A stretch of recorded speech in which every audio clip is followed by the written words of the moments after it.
সুপ্রিয় শিক্ষার্থীরা, রানী দয়াময়ী উচ্চ বিদ্যালয় কর্তৃক আয়োজিত অনলাইন ক্লাসে তোমাদের সবাইকে স্বাগত জানাচ্ছি। তোমরা সবাই কেমন আছো?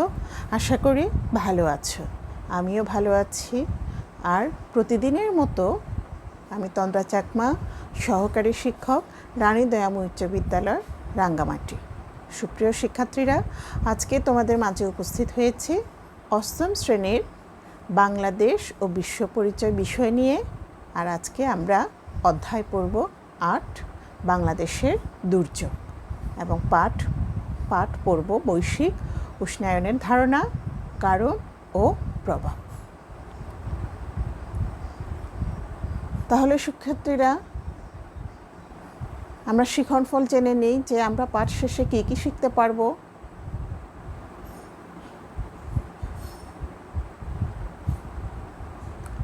বৈশ্বিক উষ্ণায়নের সংজ্ঞা দিতে পারবো, বৈশ্বিক উষ্ণায়নের কারণ কী তা বলতে পারবো, এবং বৈশ্বিক উষ্ণায়নের কারণগুলো বিশ্লেষণ করতে পারবো।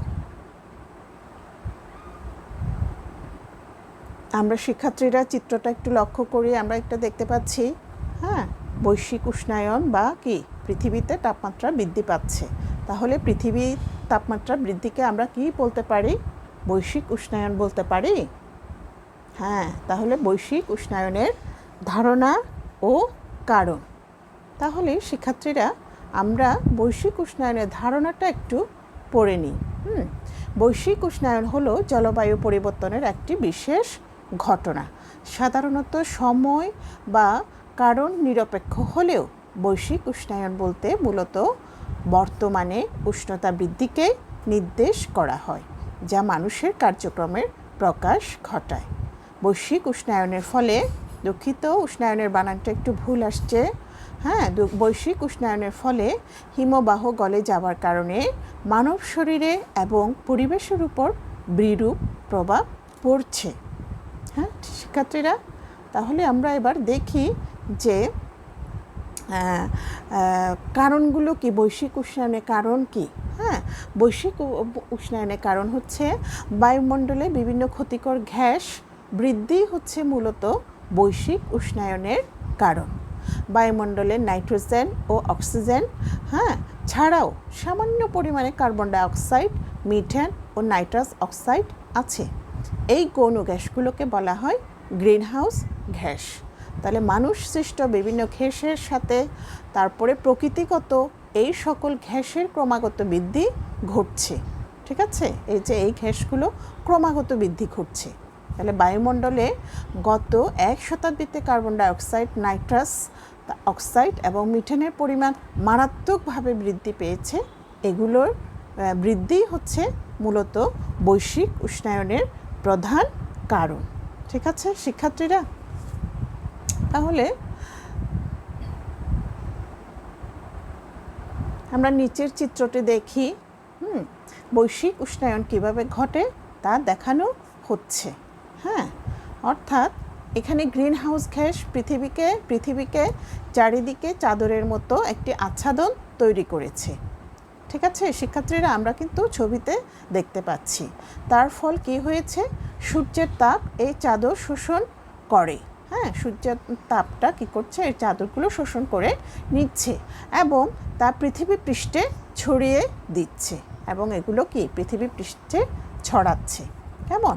পৃথিবী পৃষ্ঠ দ্বারা গৃহীত এই তাপমাত্রা স্বাভাবিকভাবে রাতের বেলা প্রতিফলিত হয়ে মহাশূন্যে মিলিয়ে যায়, এবং এভাবেই কিন্তু পৃথিবী কি হয়? ঠান্ডা হয়ে যায়।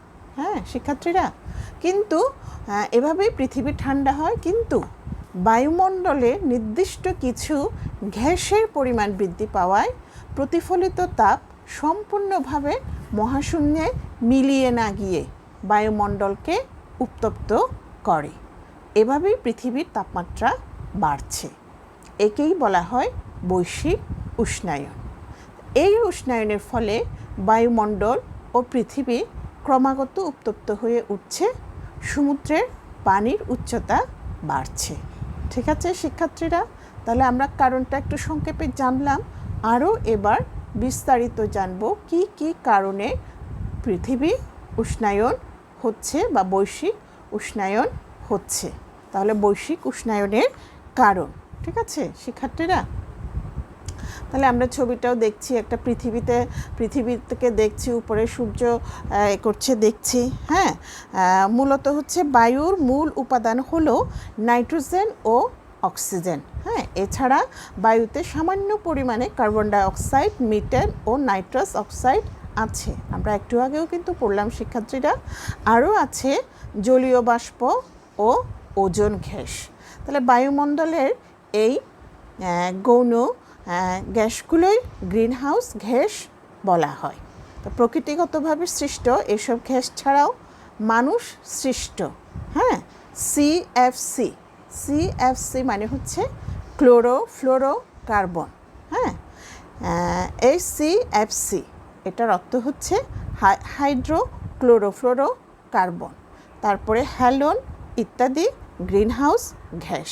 তাহলে আমরা আরেকটু দেখি যে গ্রিনহাউস গ্যাসটা, এই যে দেখলাম কার্বন ডাই অক্সাইড, তারপরে দেখছি কি নাইট্রাস অক্সাইড, তারপরে দেখছি মিথেন, তারপরে দেখছি কি ক্লোরোফ্লোরোকার্বন, অর্থাৎ হচ্ছে সিএফসি। ক্লোরোফ্লোরোকার্বন হচ্ছে সিএফসি। তারপরে হচ্ছে হাইড্রোক্লোরোফ্লোরোকার্বন, তাহলে এটা হচ্ছে HCFC। তাহলে এটা হচ্ছে কি হাইড্রোক্লোরোফ্লোরোকার্বন। এছাড়াও রয়েছে, হ্যাঁ, তারপরে এই গ্যাসগুলোর মধ্যে গত শতাব্দীতে, হ্যাঁ সুপ্রিয় শিক্ষার্থীরা ভালো করে লক্ষ্য করো, এই গ্যাসগুলোর মধ্যে বিগত যে এক শতাব্দীতে হ্যাঁ বায়ুমণ্ডলে কার্বন ডাই অক্সাইডের পরিমাণ বৃদ্ধি পেয়েছে কত %? শতকরা 25%। ঠিক আছে শিক্ষার্থীরা? অর্থাৎ আমাদের বায়ুমণ্ডলের সাথে হ্যাঁ কার্বন ডাই অক্সাইডের পরিমাণ বৃদ্ধি পেয়েছে কত ভাগ? 25%। এবং হ্যাঁ নাইট্রাস অক্সিজেনের পরিমাণ বৃদ্ধি পেয়েছে শতকরা 19%। তাহলে নাইট্রাস অ্যাসিড কত ভাগ? 19%।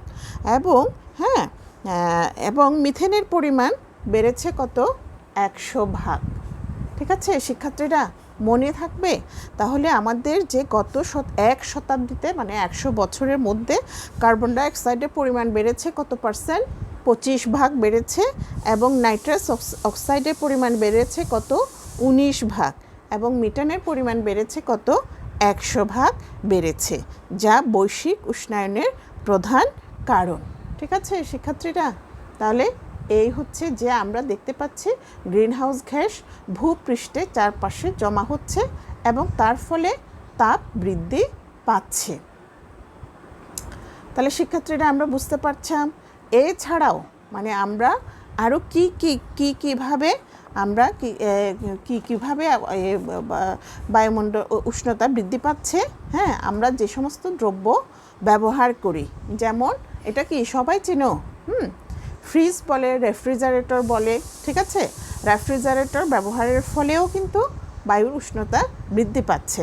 ঠিক আছে, তাহলে কি আরও কি এয়ার কন্ডিশন, হ্যাঁ রেফ্রিজারেটর, তারপরে হচ্ছে অ্যারোসল, তারপরে হচ্ছে কি এয়ার কন্ডিশন, তারপরে হচ্ছে হ্যাঁ ফোম, তারপর হচ্ছে হাইড্রোক্লোরোফ্লোরোকার্বন HCFC। ঠিক আছে, তাহলে এগুলো ব্যবহার করার ফলেও কিন্তু হ্যাঁ বায়ুর উষ্ণতা বৃদ্ধি পাচ্ছে। এই গ্যাসের কারণে বায়ুমণ্ডলে ওজোন স্তর কী হয়ে যাচ্ছে? ক্ষতিগ্রস্ত হয়ে যাচ্ছে। ঠিক আছে, তাহলে শিক্ষার্থীরা আমরা বুঝতে পারলাম যে কি এই সমস্তগুলো ব্যবহার করেও কিন্তু আমাদের কি হয়ে যাচ্ছে, তাহলে ওজোন স্তরগুলো কি হয়ে যাচ্ছে? ক্ষতিগ্রস্ত হয়ে যাচ্ছে। তো বায়ুমণ্ডলে আবার অনেকগুলো স্তর আছে। ঠিক আছে, যা সমুদ্র পৃষ্ঠ থেকে, যার উচ্চতা কত কিলোমিটার? 12 কিলোমিটার। ঠিক আছে, হ্যাঁ, তারপরে এর পরের স্তর হচ্ছে কি,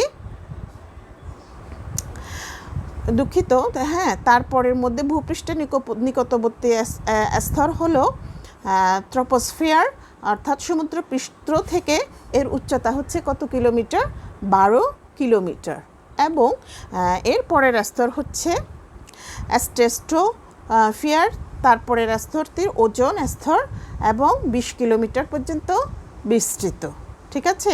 ওজোন স্তর সূর্যের অতি বেগুনি রশ্মি শোষণ করে পৃথিবীর জীবজগৎকে রক্ষা করে। ওজোন স্তর ক্ষয়ের কারণে ভূপৃষ্ঠে অতি বেগুনি রশ্মির প্রভাব শতকরা 5 গুণ বৃদ্ধি পেয়েছে। তাহলে অতি বেগুনি রশ্মির প্রভাব তাহলে শতকরা কত ভাগ বৃদ্ধি পেয়েছে? 5 গুণ বৃদ্ধি পেয়েছে। তাহলে এটাও কিন্তু বৈশ্বিক উষ্ণায়নের কারণ। ঠিক আছে সুপ্রিয় শিক্ষার্থীরা, তাহলে আমরা এখন দেখতে পাচ্ছি, এগুলো কি দেখতে পাচ্ছ, চিনতে পারছো? তাহলে এগুলো কালো ধোঁয়া উঠছে, কোথায় এগুলো হয়? হ্যাঁ, বিভিন্ন বড় বড় শিল্প কারখানায় এরকম হয় না? ঠিক আছে, তাহলে আমরা দেখি যে হ্যাঁ, শিল্প প্রতিষ্ঠানে কালো ধোঁয়া। ঠিক আছে, আমরা সবাই জানি যে বিশ্বের উন্নত দেশগুলো অধিক হারে জীবাশ্ম জ্বালানি ব্যবহার করে পরিবেশ নষ্ট করছে। এছাড়া এসব দেশ পারমাণবিক চুল্লি ব্যবহার করে, হ্যাঁ, যা থেকে প্রচুর বর্জ্য সৃষ্টি হয়। এই বর্জ্য ও গ্রিনহাউস গ্যাস বৃদ্ধি করছে। তবে বৈশ্বিক উষ্ণায়নের এর ভূমিকা অতি সামান্য। শিল্প কারখানা বর্জ্য ও কালো ধোঁয়া থেকেও প্রচুর পরিমাণে পারদ, সীসা, আর্সেনিক নির্গত হয়। এটাও বৈশ্বিক উষ্ণায়নের বৃদ্ধির একটা কারণ। তাহলে শিক্ষার্থীরা, আমরা কি বুঝতে পারলাম যে বৈশ্বিক উষ্ণায়নের আরও একটা কারণ হচ্ছে কি, হ্যাঁ, যে বড় বড় শিল্প কারখানাগুলোতে যে নির্গত কালো ধোঁয়া, সেটাও একটা কারণ। তাহলে আমরা এখন দেখতে পাচ্ছি, হ্যাঁ, আমরা দেখতে পাচ্ছি শিল্প কারখানা তেজস্ক্রিয় বর্জ্য, সমুদ্রে নিক্ষেপ ও কালো ধোঁয়া উদ্গীরণ। কেমন? তারপরে নিচের ছবিটা দেখতে পাচ্ছি শিল্প কারখানার তেজস্ক্রিয় বর্জ্য নদী ও নালায় ফেলা। ঠিক আছে সুপ্রিয় শিক্ষার্থীরা, তাহলে আমরা দেখতে পাচ্ছি বিশ্বের তাপমাত্রা নিয়ন্ত্রণে মহাসমুদ্রের গুরুত্বপূর্ণ ভূমিকা রয়েছে। অবশ্যই কিন্তু আমাদের বিশ্বের তাপমাত্রাটা যেন নিয়ন্ত্রণ থাকে, নিয়ন্ত্রণ থাকার জন্য কি রয়েছে? মহাসমুদ্রের একটা বিরাট ভূমিকা রয়েছে। কিন্তু সমুদ্রের তেজস্ক্রিয় বর্জ্য নিক্ষেপ করার ফলে তা দূষিত হচ্ছে এবং দূষিত বাষ্প বাতাসে মিশ্রিত হয়েও বৈশ্বিক উষ্ণায়নের ভূমিকা রাখছে। তো বাংলাদেশের মতো ক্ষুদ্র একটি দেশেও, হ্যাঁ, একসময় বহু নদ নদী, নালা, খাল, বিল, হাওর বাওর ছিল, যা তাপমাত্রা নিয়ন্ত্রণে গুরুত্বপূর্ণ ভূমিকা রাখত। এখন এসব নদ নদী, খাল, বিল শুকিয়ে গিয়েছে কিংবা ভরাট করে ফেলেছে। ঠিক আছে, তাহলে ভরাট হয়ে যাওয়ার ফলে অনেক নদী, খাল বর্জ্য ফেলার কাজে ব্যবহৃত হয়। এভাবে অনেক অনুন্নত দেশেই এসব নদ নদীর অপব্যবহার হওয়ায় বৈশ্বিক উষ্ণতা বৃদ্ধি পাচ্ছে। তাহলে কি শিক্ষার্থীরা, আমরা বুঝতে পারলাম যে কেন, হ্যাঁ, বৈশ্বিক উষ্ণায়ন বৃদ্ধি পাচ্ছে। কেমন? যে শিল্প কারখানা তেজস্ক্রিয় বর্জ্যগুলো সমুদ্রে নিক্ষেপ করার ফলে যে সমুদ্রের যে জাহাজ চলাচল করছে, ওখান থেকেও কন্টিনিউ কালো ধোঁয়া উদ্গীরণ হচ্ছে। ঠিক আছে, আরও যে আমাদের যে শিল্প কারখানা তেজস্ক্রিয় বর্জ্যগুলো কোথায়? নদী, নালা, খাল, বিলে ফেলে দিচ্ছি, হ্যাঁ, ফলে এগুলো কি ভরাট হয়ে যাচ্ছে। তাহলে এই সমস্ত কারণেও কিন্তু আমাদের কি হয়ে যাচ্ছে? যে বৈশ্বিক উষ্ণায়ন বৃদ্ধি পাচ্ছে। তাহলে সুপ্রিয় শিক্ষার্থীরা, ছবিগুলো দেখতে পাচ্ছ? হ্যাঁ, এই ছবিগুলো দেখতে পাচ্ছি বন কেটে উজাড় করে ফেলেছে এবং কি মরুভূমির মতো হয়ে গেছে, তাই না? তাহলে এটা হচ্ছে বন উজাড়করণ। ঠিক আছে, তাহলে এখন আমরা পড়ছি কি বন উজাড়করণ। হ্যাঁ সুপ্রিয় শিক্ষার্থীরা, গাছ কি করে? অক্সিজেন ত্যাগ করে, আবার কি গ্রহণ করে? কার্বন ডাইঅক্সাইড গ্রহণ করে। তাহলে আমরা কি গ্রহণ করি? অক্সিজেন গ্রহণ করি, আর আমরা কি ত্যাগ করি? কার্বন ডাইঅক্সাইড ত্যাগ করি। তাহলে দেখো, হ্যাঁ, কার্বন ডাইঅক্সাইড কি করছে? গ্রহণ করছে। কে গ্রহণ করছে? গাছ। তাহলে দেখো, অক্সিজেন ছাড়ছে। কে ছাড়ছে? গাছ অক্সিজেন ছাড়ছে। ঠিক আছে শিক্ষার্থীরা, তাহলে পরিবেশ দূষণের পিছনে যে কারণটি সবচেয়ে বেশি গুরুত্বপূর্ণ তা হলো বন উজাড়করণ। ঠিক আছে শিক্ষার্থীরা, আমরা জানি সবুজ উদ্ভিদ বাতাস থেকে কার্বন ডাইঅক্সাইড গ্রহণ করে এবং আমাদের জন্য অক্সিজেন ত্যাগ করে, একটু আগে বলেছি। কিন্তু ব্যাপক হারে বৃক্ষ নিধন বা বন উজাড়করণের ফলে বায়ুমণ্ডলে কার্বন ডাইঅক্সাইডের পরিমাণ বেড়ে যাচ্ছে। ফলে বায়ুমণ্ডলে ওজোন স্তর ক্ষয়কারী সিএফসি গ্যাস অস্বাভাবিক হারে বৃদ্ধি পাচ্ছে। ঠিক আছে শিক্ষার্থীরা, আমরা কি বুঝতে পারলাম? তাহলে এগুলো কি দেখতে পাচ্ছ শিক্ষার্থীরা? হ্যাঁ, যানবাহনের অধিক যানবাহন, তাই না শিক্ষার্থীরা? তাহলে কি দেখতে পাচ্ছি? যানবাহনের সংখ্যা বৃদ্ধি। তাহলে দেখো, কোথাও কিন্তু একটুও দাঁড়াবার জায়গা নেই, এত যানবাহন বৃদ্ধি পেয়েছে।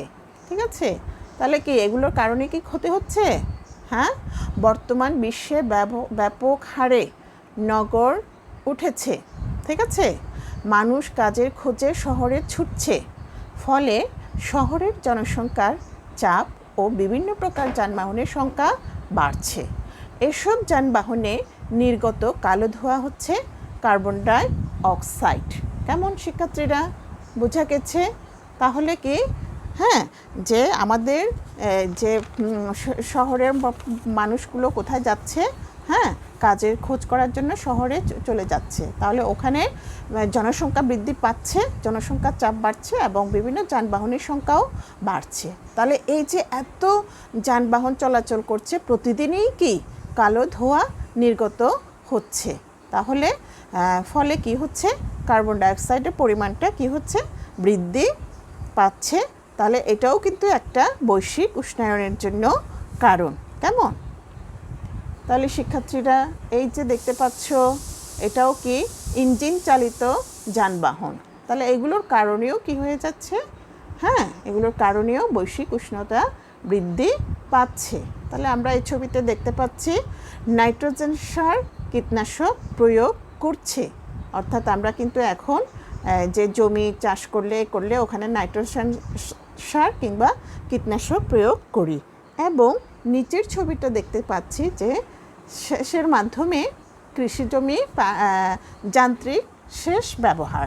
ঠিক আছে, তাহলে আমরা দেখতে পাচ্ছি কৃষিতে যান্ত্রিক সেচ, নাইট্রোজেন সার, কীটনাশক প্রভৃতি ব্যবহার করা হয়। এসবের ফলে বায়ুমণ্ডলের ওজোন স্তর ক্ষতিগ্রস্ত হয়, যার প্রভাবে বৈশ্বিক উষ্ণায়ন বাড়ছে। ঠিক আছে শিক্ষার্থীরা, তাহলে বুঝতে পারছো এই যে আমরা কৃষিতে নাইট্রোজেন সার, কীটনাশক প্রয়োগ করছি এবং যান্ত্রিক সেচ ব্যবহার করছি, তাহলে এগুলোর কারণেও কিন্তু কি হচ্ছে?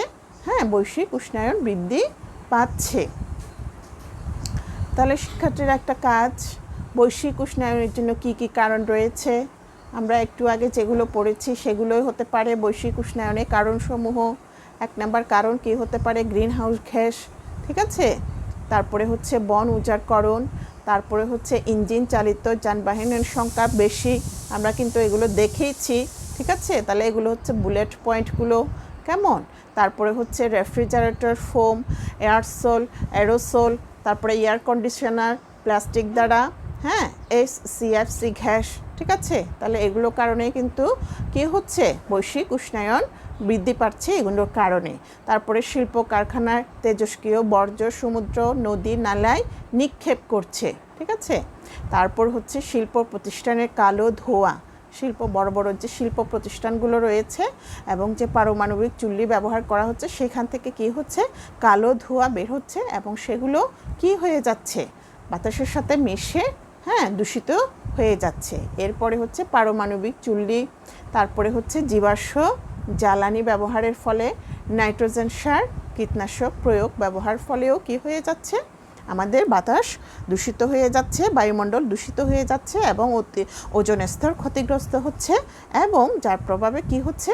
বৈশ্বিক উষ্ণতা বৃদ্ধি পাচ্ছে। তাহলে এগুলোর কারণে আমাদের কি হচ্ছে? জলবায়ুর পরিবর্তন হচ্ছে। তাহলে জলবায়ু পরিবর্তনের প্রধান কারণটা হচ্ছে কি? বৈশ্বিক উষ্ণায়ন। ঠিক আছে, এর ফলে পৃথিবীর সর্বত্র আজ আতঙ্ক ছড়িয়ে পড়েছে, সারা পৃথিবীতে আতঙ্ক ছড়িয়ে পড়েছে। আমাদের বাংলাদেশও কিন্তু মুক্ত নয়, ঠিক আছে? সারা পৃথিবীর পাশাপাশি আমাদের বাংলাদেশেও কিন্তু ক্ষতি হওয়ার সম্ভাবনা আছে। বিশেষ করে আমাদের বাংলাদেশে তো ক্ষতি হওয়ার সম্ভাবনা আছে। যখন পৃথিবী উত্তপ্ত হবে, বরফ গলতে থাকবে, সমুদ্রের উচ্চতা বাড়বে, তখন আমাদের বাংলাদেশ নিম্ন অঞ্চল ডুবে যাওয়ার সম্ভাবনাটা বেশি, ঠিক আছে? তাহলে সমুদ্রের উচ্চতা, পানির উচ্চতা বেড়ে যাওয়ার ফলে উপকূলবর্তী অঞ্চলসমূহে সমুদ্রে পানি ঢুকে পড়ে, আর সমুদ্রের লবণাক্ত পানি প্রভাবে গাছপালা, মৎস্য খামার ও শস্য ক্ষেতের ক্ষতি হয়। ঠিক আছে শিক্ষার্থীরা, যা বলছিলাম আর কি। হ্যাঁ, ইতিমধ্যে এর প্রভাব লক্ষ্য করা গেছে। বাংলাদেশের উপকূলবর্তী অঞ্চলসমূহের যে ম্যানগ্রোভ ফরেস্ট ক্ষতিগ্রস্ত হয়েছে, সুন্দরবনের জীববৈচিত্র্য ধ্বংস হচ্ছে। হ্যাঁ, উপকূলীয় এলাকায় কৃষি জমিতে লবণাক্ততা পরিমাণ বৃদ্ধি পেয়েছে, ঠিক আছে? তারপরে হচ্ছে যে কি, সমুদ্র জমির উর্বরা শক্তি কমে গেছে। এই কারণে অঞ্চলে কৃষি উৎপাদন কমে গেছে, অনেক রকম মিঠা পানির মাছ হারিয়ে যাচ্ছে, ধ্বংস হচ্ছে গাছপালা। এর প্রভাব পড়ছে মানুষের জীবন জীবিকার উপর। জীবিকার টানে মানুষ শহরমুখী হয়, শহরের উপর চাপ বাড়ছে। তাহলে চাপ বাড়লে, ঠিক আছে, তারপরে হচ্ছে সমুদ্রের পানি বৃদ্ধির কারণে স্বাভাবিকের তুলনায় উঁচু জোয়ারের সৃষ্টি হচ্ছে, যা জলোচ্ছ্বাসের আকার ধারণ করে। হ্যাঁ, আবার সমুদ্রের নিম্নচাপ সৃষ্টি হওয়ার কারণে সাইক্লোনের তীব্রতাও কিন্তু বৃদ্ধি পাচ্ছে। আমরা প্রাকৃতিক দুর্যোগ আইলা ও সিদরের নাম শুনেছি। এই দুটি প্রাকৃতিক দুর্যোগের কারণে আমাদের দেশে উপকূলবর্তী এলাকায় প্রাণহানি ও সম্পদের ব্যাপক ক্ষয়ক্ষতি হয়, খাবার পানির তীব্র অভাব দেখা দেয়। ইতোমধ্যে সুন্দরবনের প্রায় 1/4 বন নষ্ট হয়েছে। এর ফলে জীববৈচিত্র্য, মৎস্য সম্পদের ক্ষতি হয়েছে, ঠিক আছে? উষ্ণায়নের কারণে পৃথিবী পৃষ্ঠে তাপমাত্রা বৃদ্ধি এবং সূর্যের অতি বেগুনি রশ্মি সরাসরি পৃথিবীতে আসার ফলে মানুষ ও অন্যান্য প্রাণী বিভিন্ন প্রকারের মারাত্মক রোগ সৃষ্টি হচ্ছে। ক্যান্সার, চর্মরোগ, নানা ধরনের নতুন নতুন রোগের আবির্ভাব ঘটছে। তাপমাত্রা বৃদ্ধির ফলে পরিবেশের ভারসাম্য নষ্ট হচ্ছে। যেমন বাংলাদেশে উত্তরাঞ্চলে ইতিমধ্যে মরুকরণের লক্ষণ দেখা যাচ্ছে। উষ্ণায়নের ফলে বন্যা, খরা, লবণাক্ততা প্রভৃতির কারণে গবাদি পশুর খাদ্যের অভাব হবে, বাড়বে বিভিন্ন ধরনের রোগ। এসব ক্ষতিকর প্রভাব বিবেচনা করে আমাদের জলবায়ুর পরিবর্তনের বিপদ মোকাবেলা বিভিন্ন পদক্ষেপ গ্রহণ করা উচিত।